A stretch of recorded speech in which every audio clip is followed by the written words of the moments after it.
Welcome to our Pathways to Success, Ready to Work series. Sexual Harassment Prevention, presented by Career and College Transitions. Every company or business will have a zero tolerance policy regarding sexual harassment, no matter the size or type of business. What is sexual harassment? Sexual harassment is described as inappropriate or unwelcome conduct, verbal, visual, or physical, of sexual nature that is severe or pervasive and impacts the working conditions, which leads to an uncomfortable work environment.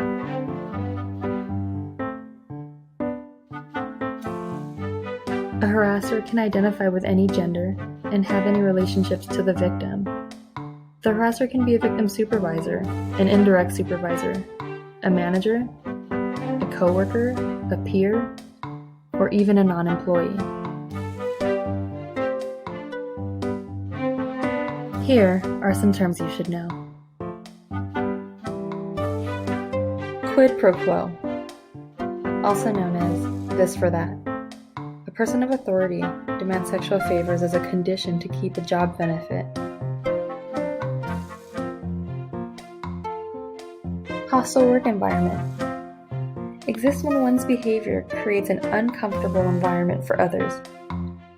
It includes unwelcome comments or conduct that interferes with a worker's ability to perform. What are the different types of sexual harassment? Visual, verbal, physical. Let's get more in depth with visual harassment. Visual harassment can be inappropriate screensavers, telephone calls, letters, obscene or unwanted sexual looks or gestures, inappropriate pictures or drawings online and offline, obscene emails or even text messages. Verbal harassment. Verbal harassment.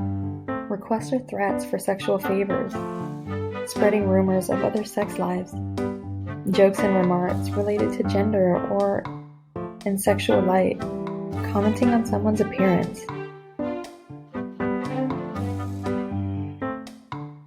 Physical harassment. Physical harassment includes pressure for sexual favors, pressure for dates, sexual assault, sexual gesturing and staring, unsolicited touching, blocked movement, touching, which includes kissing, stroking, and rubbing. How do I know if my conduct at work is unwelcome? Ask yourself the following questions. Are we both equally initiating throughout the interaction, and are we both participating? Does equal power exist between me and the person I'm interacting with? Am I blurring these lines? Would I like someone else to behave this way towards someone I was in a relationship with? Would I like for people to talk about my actions on the news or social media? What is my role in these acts? Sexual harassment can happen to anyone, regardless of gender or sexual orientation. Here are common myths surrounding sexual harassment. Myth: only women are harassed and only men are sexual harassers. Truth: anyone, regardless of gender, can be the victim of harassment or a harasser. Myth: harassment always occurs between a man and a woman. Truth: sexual harassment can be between people of the same gender or different genders. Myth: the person who is directly harassed is the only victim. Truth: third parties who witness harassment or are aware of it may also be victims of harassment. Myth: harassment requires touching. Truth: sexual harassment does not need to have a physical component. Myth: it was a compliment, so it's not harassment.